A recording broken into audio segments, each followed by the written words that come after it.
Speaker Sir, in my last few speeches, I spoke about the concept of Abhay Mudra, the concept of fearlessness, truth, and non-violence. And I showed the House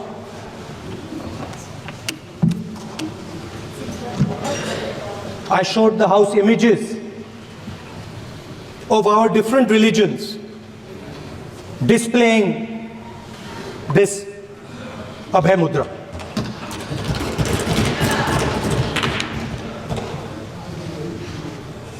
People call the Constitution the longest written constitution in the world. But the Constitution contains a set of ideas from one philosophy of our nation, one central philosophical set of ideas of our nation. When we look at the Constitution and we open the Constitution, we can hear the voice and the ideas of Ambedkar, of Mahatma Gandhi, of Jawaharlal Nehru. But where did those ideas come from? Those ideas came from an old, profound tradition in this country. Those ideas came from Shiva, from Guru Nanak, from Basavana, from Buddha, from Mahavir, from Kabir, from a list of people. So when we speak of the Constitution and we show the Constitution, of course it is a document of modern India, but it could never have been written without ancient India and her ideas. So when we look at this Constitution, we remember this list of people, all different variations on the same idea. And in front of us stand the people who follow a very different philosophical tradition. And I want to start my speech by quoting what the supreme leader, not of the BJP, but of the modern interpretation of the ideas of the RSS has to say about the Constitution of India and about how he thinks India should be run. The worst thing about the Constitution, the worst thing about the Constitution of India is that there is nothing Indian about it. Manusmriti is that scripture which is most worshipable after Vedas for our Hindu nation, and from which our ancient times have become the basis of our culture, customs, thought, and practice. This book, for centuries, has codified the spiritual and divine march of our nation. Today, Manusmriti is law.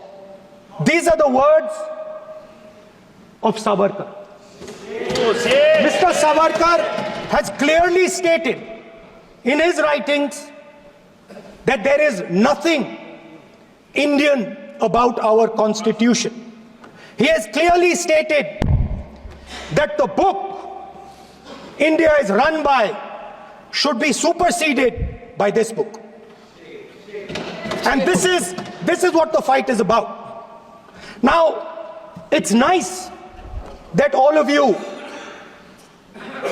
are so-called defending the Constitution.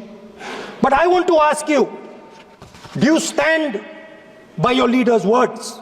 Yes. Do you support your leader's words? Because when you speak in Parliament about protecting the Constitution, you are ridiculing Savarkar, you are abusing Savarkar, you are defaming Savarkar. I'd like to quote also in Hindi.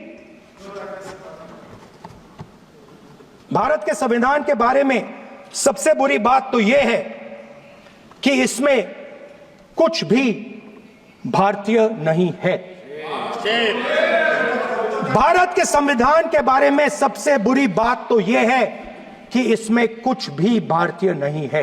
यह आपके नेता ने कहा था, जिसकी आप पूजा करते हैं।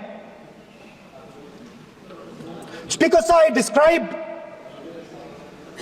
in my first speech the idea of a battle taking place. I described the Mahabharata, described Kurukshetra. There is a battle taking place today in India. And on this side are the defenders of the idea of the Constitution. And from each state we have one. If you ask us Tamil Nadu, we will tell you Periyar. If you ask us Karnataka, we will say Basavana. If you ask us Maharashtra, we will say Phule ji, Ambedkar ji. If you ask us Gujarat, we will say Mahatma Gandhi. आप speaker को You praise these people. You praise these people hesitatingly because you have to. But the truth is that you want India to be run the way it used to be run. जैसे हिंदुस्तान पहले चलाया जाता था, वैसे ही आप हिंदुस्तान को चलाना चाहते हो। मैं बता रहा हूं, आ रहा हूं। पेशेंस रखिए थोड़ी, इतना एक्साइटमेंट नहीं होना चाहिए। स्पीकर सर, जब मैं छोटा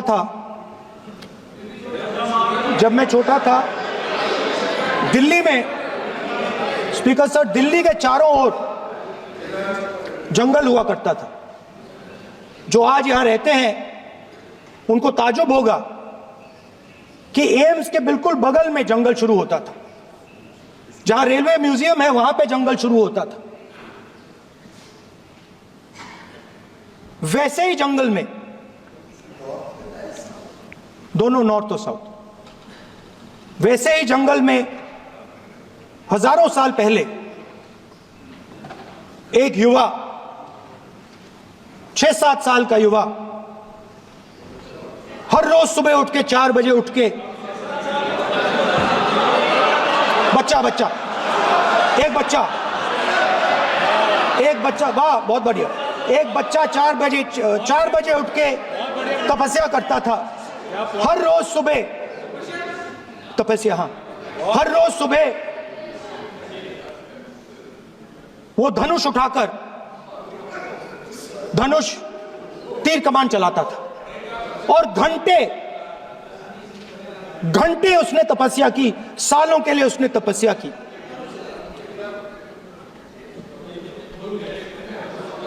पास लोगों को पता लगने लगा कि लड़का है। यही तो आप नहीं समझ सकते हो, यही तो प्रॉब्लम है। धनुष में तपस्या है, मनरेगा के काम करने में तपस्या है। तपस्या का मतलब शरीर में गर्मी पैदा करना, समझिए। हाँ, तब का ये मतलब है, तपस्या का ये मतलब है। तो ये तपस्या कर रहा था, लोगों को पता लगा और वो गुरु के पास गया। लड़के का नाम एकलव्य था और वो गुरु के पास गया और उसने कहा, गुरु द्रोणाचार्य जी, मैं सालों से धनुष चलाना सीख रहा हूं, मैंने अपनी पूरी शक्ति इसमें डाली है।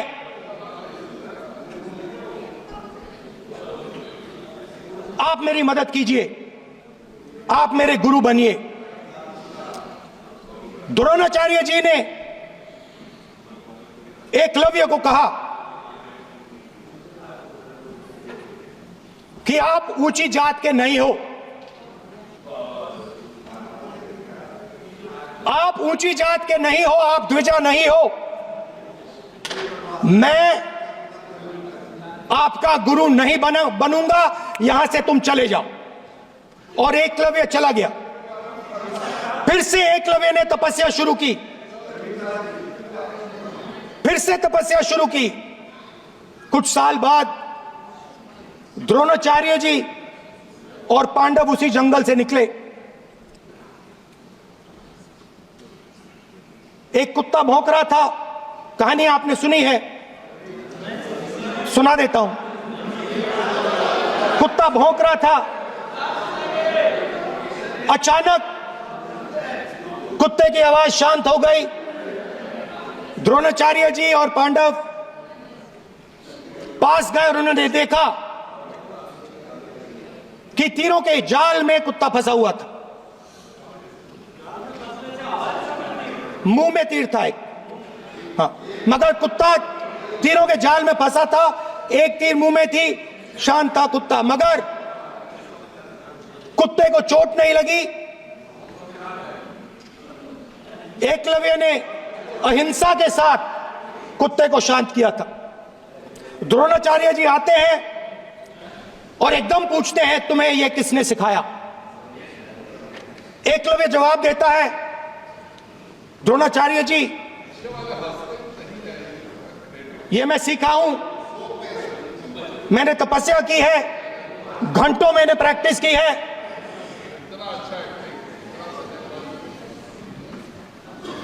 आपने मुझे गुरु बनने से मना किया था, तो मैंने एक मूर्ति,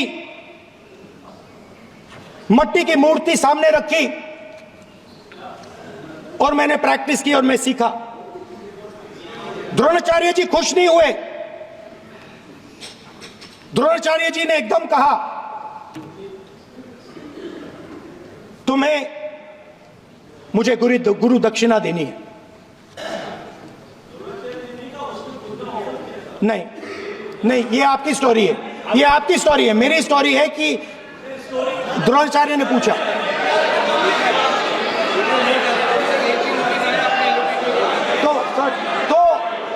तो द्रोणाचार्य जी ने, Sir, the PM will not speak. You have to understand. If you are not giving order, Prime Minister has to speak. That you have to understand. If you are not giving protection, if you are not giving protection to LOP, then Prime Minister has to speak here. I will tell you. We will be very clear. ठीक है sir. माननीय सदस्य, आपको मैंने कई बार कहा, आप धमकी शब्दों में मत बोला करिए। एक मिनट जाती। द्रोणाचार्य जी ने, कार्य मंत्री बोले, कितना डिस्टर्बेंस कर रहे थे। द्रोणाचार्य जी ने कहा कि मुझे आप गुरु दक्षिणा दीजिए। मेरी स्पीच ले ली आपने। तो द्रोणाचार्य जी ने उनसे कहा कि गुरु दक्षिणा के लिए मुझे तुम्हारा हुनर, तुम्हारा भविष्य, तुम्हारा अंगूठा चाहिए। और एकलव्य ने अंगूठा काट के द्रोणाचार्य को दे दिया।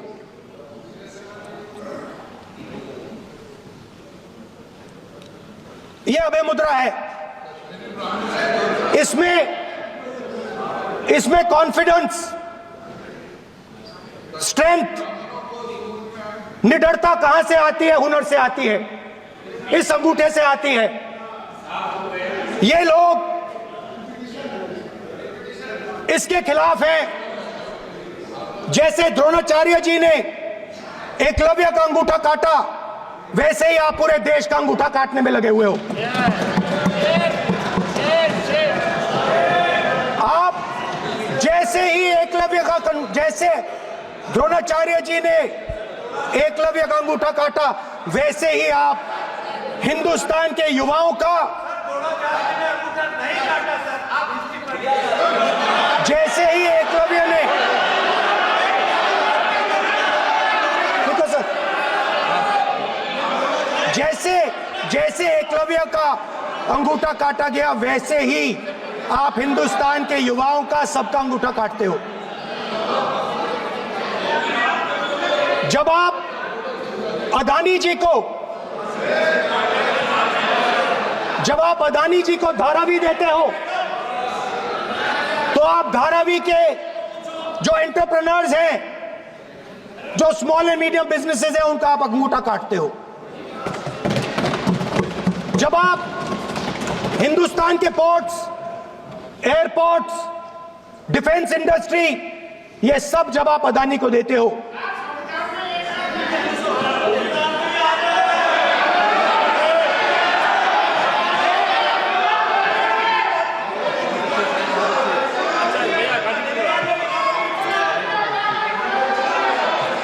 हिंदुस्तान के सारे जो फेयर प्ले बिजनेसेस हैं, जो ईमानदारी से काम करते हैं, आप उन सब का अंगूठा काटते हो जब आप अदानी की मदद करते हो।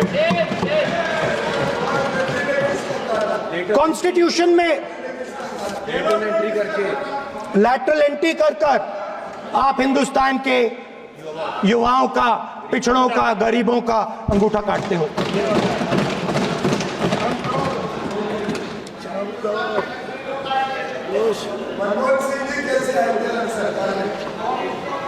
सर, स्पीकर सर, जैसे एकलव्य ने प्रैक्टिस की थी, वैसे ही हिंदुस्तान के युवा सुबह उठकर 4 बजे उठकर अलग अलग एग्जाम्स की तैयारी करते हैं।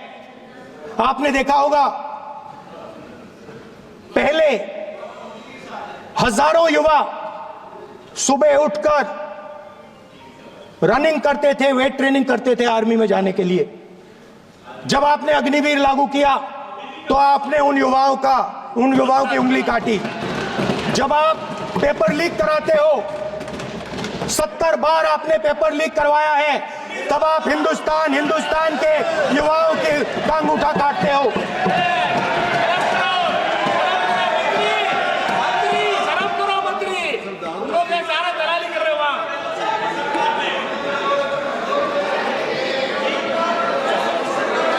आज बाहर, दिल्ली के बाहर आपने किसानों पर टीयर गैस चलाया है, आपने किसानों पर लाठीचार्ज किया है।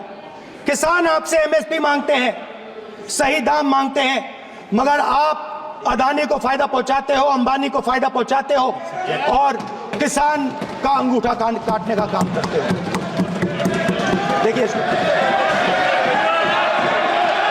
हम कहते हैं अभय मुद्रा, हम कहते हैं डरो मत, आप कहते हो हम आपका अंगूठा काट देंगे। ये फर्क है। एक तरफ कौन सर बोलिए।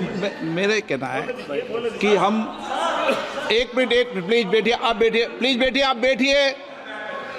आज हम भारत के संविधान की 75 वर्ष की गौरवशाली यात्रा कर रहे हैं और कर भाई ये चर्चा हुई थी कि हम संविधान की चर्चा करते समय उसकी उच्च कोटि की ये अपेक्षा है। आप स्पीकर सर, आप राष्ट्रपति नहीं है। कॉन्स्टिट्यूशन में कहीं नहीं लिखा है कि मोनोपोली होनी चाहिए। कॉन्स्टिट्यूशन में कहीं नहीं लिखा है कि पेपर लीक होना चाहिए। कॉन्स्टिट्यूशन में कहीं नहीं लिखा है कि अग्निवीर होना चाहिए। कॉन्स्टिट्यूशन में ये सब नहीं लिखा है, इसलिए मैं यहाँ रेस कर रहा हूँ। कॉन्स्टिट्यूशन में नहीं लिखा है कि हिंदुस्तान के युवाओं का अंगूठा काटना चाहिए, उनका जो हुनर है उनसे छीना जाना चाहिए।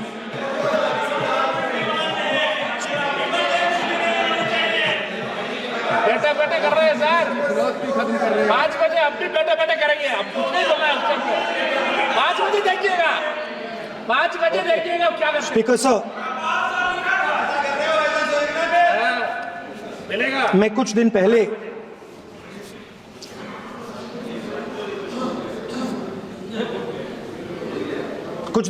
मैं हाथरस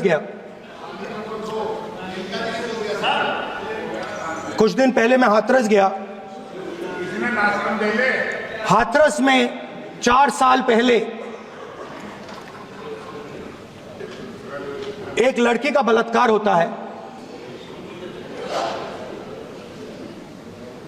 गैंग रेप होता है। 3-4 लोग गैंग रेप करते हैं। मैं 2-3 दिन पहले उस लड़की के परिवार के घर में गया।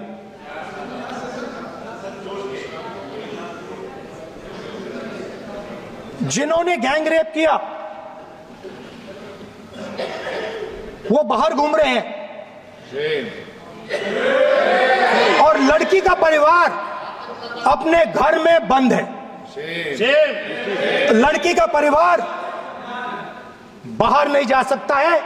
जो अपराधी हैं वो उनको रोज धमकाते हैं और वो बाहर घूमते हैं।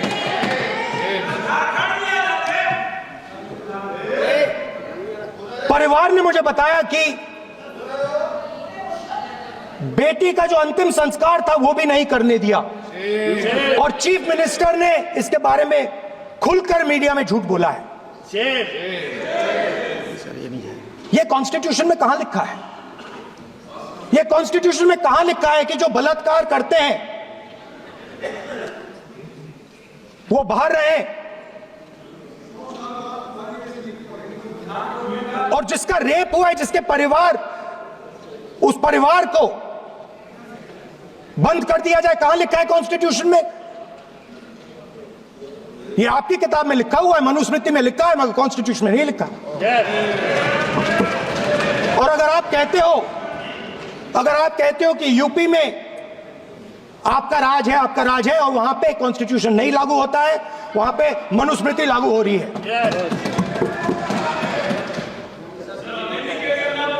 परिवार ने मुझे कहा कि यूपी की सरकार ने उन्हें वायदा किया था, कहा था कि हम आपका रिलोकेशन करेंगे, आपको कहीं और रहने की जमीन देंगे। आज तक 4 साल हो गए हैं, आज तक उनका रिलोकेशन नहीं किया गया है। और हर रोज उन्होंने मुझे फोटो दिखाई, वो बाहर निकलते हैं और जिन्होंने बलात्कार किया वो धमकाते हैं उनको। तो मैं इस हाउस में कहना चाहता हूं कि अंबेडकर जी के संविधान वाले लोग, इंडिया गठबंधन वाले लोग, हम सब मिलकर उस परिवार का रिलोकेशन हम करेंगे, अगर आप नहीं करोगे तो। और हिंदुस्तान के हर गरीब व्यक्ति को हम ये कहना चाहते हैं, आपकी रक्षा कॉन्स्टिट्यूशन करता है, और ये बीजेपी के लोग कॉन्स्टिट्यूशन पर 24 घंटा आक्रमण करते रहते हैं। कॉन्स्टिट्यूशन में लिखा है, prohibition of discrimination on grounds of religion, race, caste, sex और place of birth. The state shall not discriminate against any citizen on grounds only of religion, race, caste, sex, place of birth, or any of them. Some days back, youngsters from Sambal came to see me. Innocent people, they had done nothing. They were just, वो बस पास में थे, 5 लोगों को गोली मार के हत्या कर दी। ये कहां लिखा है कॉन्स्टिट्यूशन में? ये कहां लिखा है कॉन्स्टिट्यूशन में? तो लिखा है prohibition of discrimination of grounds of religion. और जहां भी आप जाते हो, एक धर्म को दूसरे धर्म से लड़ाते हो, नफरत फैलाते हो। कहां लिखा है कॉन्स्टिट्यूशन में? कहां लिखा है कॉन्स्टिट्यूशन में कि एक धर्म को दूसरे धर्म से लड़ाना है? कहां लिखा है कॉन्स्टिट्यूशन में कि दलित परिवार को बंद करके अंदर रखना है और उनके अपराधियों को बाहर घूमने देना है? कौन से कॉन्स्टिट्यूशन में लिखा है? मुझे दिखाइए।